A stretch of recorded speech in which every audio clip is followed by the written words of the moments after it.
379페이지에 맨 위에다가 메모해봐. 379페이지.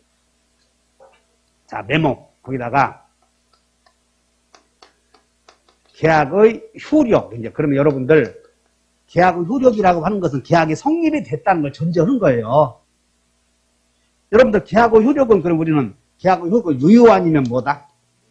그리고 또는 무효 취소 이렇게 되지. 이렇게 된다는 거예요. 계약의 효력에는. 근데 우리는 민법 총칙에서 당사자에서 무효사유, 목적에서 무효사유, 의사표시에서 무효사유를 총칙에서 배웠는데 계약법에서는 무효사유를 한 개 배워, 한 개. 계약의 무효사유. 그것이 원시적 전부불능 경우요. 그래서 자, 이제 여기다 계약의 효력에다가 1번. 원시적 전부불능. 원시적 일부불능이야, 전부불능이야? 전부불능은 계약이 무효야, 무효. 목적물이 원시적 전부불능 무효이고, 그러면 계약을 체결했는데 젠장 무효돼. 그러면 갑을 간에 갑이 내 건물을 너에게 2억에 팔겠다, 알았다 계약을 체결해서 청승합치가 있었는데 그 전날 밤 11월 11일 날 청승합치에서 성립이 된 거예요. 근데 전날 밤 11월 10일 날 이 갑이 을에게 넘겨주겠다고 하는 가옥이 부산에 지진에 의해서 전소되었다면 계약 체결한 날 재산권 넘겨주겠다 약속했는데 약속을 지키는 게 불가능해졌잖아 지금. 이런 걸 원시적 전부불능이라고 그래. 그러면 계약은 체결되었으나 원시적 전부불능의 경우에는 계약은 뭐요? 무효야, 무효. 그러면 이 을은 갑과 계약을 체결할 때에 야, 내 건물을 너에게 2억에 팔겠다 해서 바로 을이 알았다 하냐? 왔다 갔다 서울 막 돌아다녀 보고 다른 집 비교해보고 등기부 열람해보고 별짓 다 하지. 근데 계약이 이 을은 계약이 사전에 체결하기 전에 여러 가지 준비를 했을 텐데 계약이 무효라고 한다면 을은 갑에게 약속 못 지키지를 못하고 그동안에 자기가 쓴 비용이 많이 들었지 않았어. 그거 받아야 돼? 받지 말아야 돼? 그래서 그런 문제가 생긴다는 무효이지만 어떤 문제를 해결하냐면 계약 이것이 전날 밤 지진으로 멸실되었으면 계약을 체결하지 말아야 할 텐데 그걸 모르고 계약을 체결했다면 너도 그 책임을 지라 그 말이야. 그래서 어떤 문제가 생기냐면 다 같이 계약 체결상 과실이 있는 사람은 계약 체결상 주의무 위반이 있는 사람은 상대방의 책임을 지라 그 말이야. 이것이 계약 체결상의 과실 책임 문제가 나와. 이해하셔? 그럼 이제 그것이 어디 나오냐면 이게 이렇게 메모해놓고 이게 가로해놓고 제 535조가 나와. 535조. 근데 여러분들 교재는 계약의 성립에서 계약의 효력 이렇게 해서 다루면 좋을 텐데 그냥 계약의 효력을 빼버리고 그냥 여러분들 바로 4번의 계약 체결상의 과실 책임으로 넣어버린 것이야. 그리고 한 장 넘겨봤더니 여러분 한 장 넘겨봤더니 편제에 이제 비로소 381페이지 봤더니 계약의 효력이 나오잖아. 그러니까 나는 여러분들에게 계약이 일단 성립이 되면 계약의 효력은 무효 아니면 뭐다? 유효. 그래서 효력에서 다루자는 거야. 효력에서 이렇게. 그래야 여러분들이 공부하기 좋아. 설득됐나? 그래서 이렇게 목차를 만들어준 것이야 지금. 계약의 효력. 그 다음에 2번에 하나 쓰고 가자. 2번에 쌍무계약의 효력.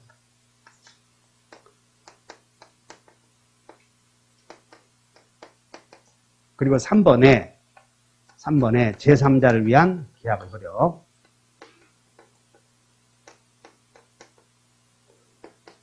이거 배울 거예요. 그래서 여러분들 제게 원시적 전부불능 무효다 요거. 자, 그러면 갑을간에 계약 체결상의 과실 책임은 자, 원시적 계약의 효력 중에 원시적 전부불능은 무효이고 무효로 끝이 나는 게 아니라 계약 체결상에 과실이 있는 사람은 책임을 져줘야 돼. 그거 한번 조문 보자. 535조. 다 같이 시작. 목적이 불능한 자, 밑줄 것이요. 목적이 불능한 계약을 체결할 때의 밑줄. 그러면 이미 여러분들 조문 봤더니 목적이 불능한 계약을 체결할 때 요 말은 계약은 체결되었는데 목적이 불능이었다 그런 뜻이야. 계약이 체결할 때 재산권 넘겨주는 게 불가능했다 그런 뜻이라고. 그러면 자, 여기 봐라. 갑을간에 갑의 토지나 건물에 대해서 매매 계약을 이때 11월 10일 날 계약을 체결했는데 그 전날 밤 토지가 수용되었거나 또는 그 전날 밤 건물이 멸실된 경우에 이렇게 토지 매매 계약은 수용, 건물 매매 계약은 건물이 사전에 멸실. 근데 그 사실을 알고 했어, 모르고 했어? 매수인은 모르고 계약을 했겠지. 근데 매도인은 알 수 있었을 자 아니야. 건물이 전날 밤 멸실되었다는 사실을 비록 몰랐어도 이 사람은 알고 있어야 할 자다 그 말이야. 그럼 알 수 있어야 할 자는 상대방이 계약의 유효를 믿었다. 자, 읽어보자. 목적이 불능한 계약을 체결할 때 시작. 불능한 계약을 체결할 때에 그 불능을 알았거나, 그러니까 여기서 불능을 알았거나 알 수 있었다. 이 말은 거기는 이 사람이 상할수야, 상할수. 이 사람이 뭐다? 상할수. 상할수는 보호해주지 않아. 그러니까 이 사람이 의뢰 입장에서 봤을 때는 이 사람이 상대방이지. 상대방이 알았거나 알 수 있었을 자는 그 얘기야. 그 계약의 유효를 믿었음으로 인하여 받은 손해. 밑줄 것이야. 유효를 믿었음으로 인하여 받은 손해. 조문. 유효를 믿었음으로 인하여 받은 손해를 밑줄 것이고 그것을 신뢰이익이라고 그래. 유효를 믿었음으로 인하여 받은 손해를 뭐라고? 그러니까 여러분 조문에는 유효를 믿었다. 유효를 믿었음. 그러니까 믿었다. 신뢰.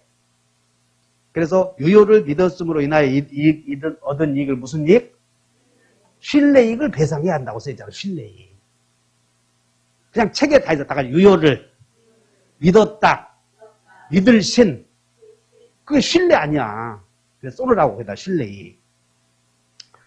그러나 그 배상액은 계약이 유효함으로 인하여 생길 이익액, 밑줄 것이요. 유효함으로 인하여 생길 이익액을 이행이익이라고 해요. 이행이익. 무슨 이익? 이행이익. 그러면 이제 이렇게 된다. 지금 갑과 을 사이에 갑의 주로 건물에 대해서 재산권 이전해 주겠다.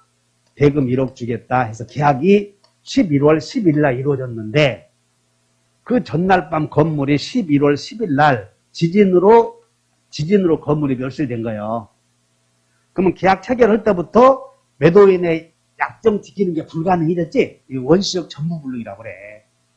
그러면 이때 원시적 전부불능의 경우 갑은 을에게 책임을 져야 되는데 제목이 과실이 있어야 책임진다고 하지 않았어. 과실 없으면 책임 없는 거예요. 민법에서는. 자, 이거 본다. 과실 없으면 책임 없다. 그러니까 민법에서는 책임을 지는 사람은 반드시 과실이 있어야 돼. 주의의무 위반. 과실이 뭐라고? 주의의무 위반. 그럼 과실이 있는 사람만 책임져. 그래서 우리 민법은 민사책임은 여러분 자동차를 부딪혔을 때 불법행위 책임을 지려거든 반드시 과실이 있어야 된다고. 자, 이제 외워본다. 과실 없으면 책임 없다. 그러니까 책임지는 사람은 반드시 주의의무 위반인 과실이 있어야 돼. 고의는 말할 것도 없어. 의도는. 그 다음에 봐. 책임을 묻는 사람은 민법에서는 책임을 묻는 타방 당사자는 다 같이 선의 무과실.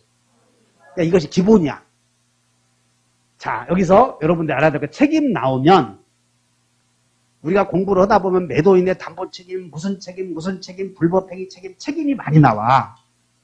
그러면 책임은 채무하고는 달라. 이미 성립한 의무와는 다르고 책임은 상대방이 책임지라 요구하면 져야 하는 경우를 책임이라고 해요.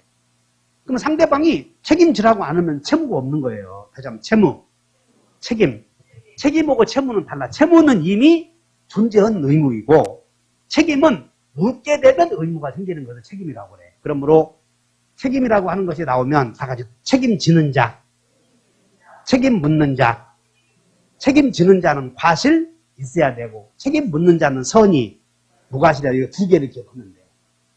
그래서 을은 전날 밤 건물이 멸실되었다는 사실을 몰라야 하고 모른 데 대하여 주의의무 위반, 과실이 없어야 돼.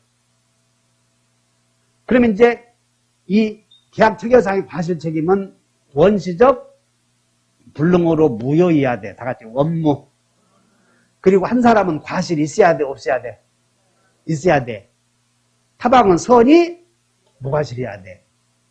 그 다음에 이행이익을 배상해야 돼, 신뢰이익을 배상해야 돼. 신뢰이익을. 그래서 이제 외워본다. 원무과는 지금 또 원무과가 했더니 줄다가 모른대. 그리고 인터넷 또 자동차 타고 다니는 사람들이 원무과가 뭐냐? 자동차에다 틀어놓고 그거 보이면 안 되잖아. 그래서 다 같이 원시적 불능으로 무효해야 돼, 무효. 그리고 한 사람은 과실이 있어야 돼, 없어야 돼? 있어야 되고, 다른 사람은 선이 무과실이야. 책임을 묻는 자는. 그 다음에 책임의 내용은 이행이익이야, 신뢰이익이야. 이렇게만 외우면 되는 거예요. 그래서 외워봤더니 다 같이 원무과는 선무상에게 신뢰이익을 배상해야 한다. 이것이 계약 체결상의 과실 책임에 대해 이 정도 아시면 돼. 외워놨나? 그러면 자, 계약 체결상의 과실 책임은 무효일 때 생겨, 유효일 때 생겨? 한 장 넘겨보셔. 양가로 4번에 계약 체결 준비 단계 밑줄 그으셔. 계약 체결 준비 단계다 밑줄 그으시고, 계약 체결 준비 단계다 밑줄 그으시고, 거기는 계약 체결 준비 단계는 계약이 체결된 거예요. 그러니까 이렇게 써놓으면 돼. 무효요, 무효가 아니야, 그 상태는. 계약 체결 준비 단계에서는 무효가 아니잖아. 지금 체결이 안 돼 있으니까. 그러므로 계약 체결 준비 단계에 생기는 것에 대해서는 계약 체결상의 과실 책임 물을 수 없다고요, 판례는. 따라서 판례는 계약 체결상의 과실 책임은 여러 경우에도 확대 적용을 해. 무효인 경우에만 적용을 해.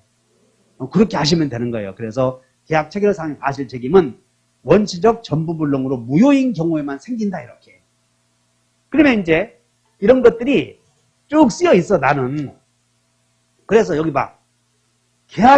우리는 계약을 배우고, 계약에서 생기는 책임을 계약 책임이라고 그래. 다 같이 계약 책임. 그러면 계약 책임은 계약을 체결하고 나서 생기는 문제예요. 계약을 체결하기 전에 배우는 게 아니고, 계약을 체결하고 나서 생기는 책임 문제. 그러면 여기서 계약 책임에서 우리는 책임을 지는 자는 과실이 있어야 돼, 없어야 돼? 있어야 돼, 원칙이. 책임 묻는 자는 어찌해야 돼? 선이 무과실. 그러면 책임이 유효인 경우도 있고 무효인 경우도 있거든. 그러면 유효이면 이행이익에 대한 책임을 져야 되고, 무효인 경우에는 무슨 이익 배상을 해? 신뢰이익. 이렇게 이해해 놓으면 돼. 다시 한번 유효이면 이행이익, 무효이면 무슨 이익? 신뢰이익. 그래서 계약 책임에는 다시 계약 책임. 유효, 무효. 유효이면 책임의 내용이 이행이익, 무효이면 책임의 내용이 신뢰이익. 이렇게 이해해 놓으면 엄청 도움이 돼. 이해하셨나? 그 다음에 책임지는 자는 어떻게 해야 돼? 책임지는 자는 과실이 있어야 돼. 책임 묻는 자는 선이 무과실. 이렇게 기억해 놓으면 된다.